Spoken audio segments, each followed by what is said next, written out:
going to say a little bit about freedom and try to compare what's said in the Bible about freedom and what philosophers have to say about freedom. And so perhaps we can understand a little bit more about those concepts. There's quite a lot about freedom and about its opposite in the Bible. So, for example, in Galatians, it says, "It is for freedom that Christ has set us free. Stand firm then, and do not let yourselves be burdened again by a yoke of slavery." So, freedom in this passage is being compared with being a slave, which of course is to be under the dominational control of another person. And that seems straightforward enough. But it's interesting that it's also the case that the Bible says in Romans chapter 6, "You have been set free from sin and have become slaves to righteousness." So there is something of interest, a puzzle if you like, to solve here. Because on the one hand, the Bible says that one of the advantages of being set free is that you are no longer a slave. But on the other hand, it says here that you've been set free from sin and have become slaves to righteousness.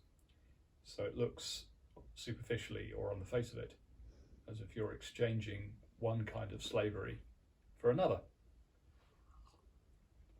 So what is it that the Bible is trying to tell us here about the meaning of freedom and of slavery? Well, we have to take account of the fact that there are different understandings or meanings of freedom. There is, first of all, what's sometimes referred to as negative freedom. And that is freedom from obstacles or things that are in the way. And those things are not just physical things in the outside world, but include mental blocks.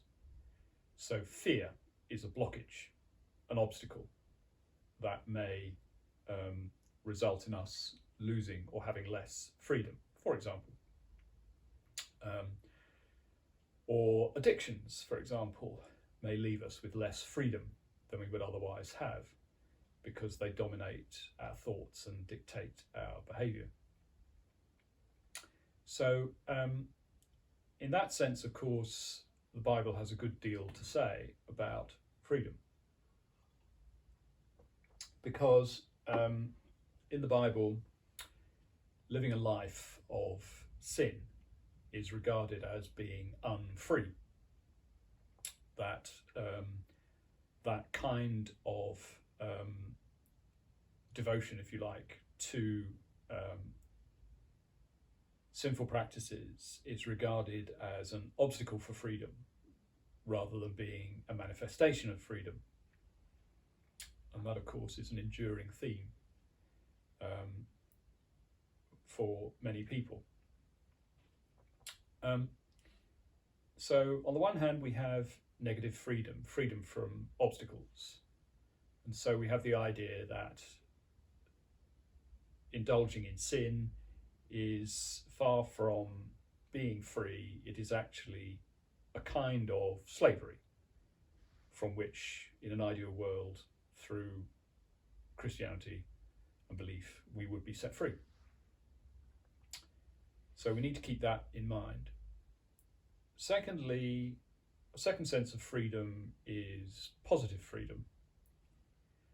And I'll say a bit more about this, but positive freedom is freedom that you can only have if certain institutions or practices are in place to let you have it.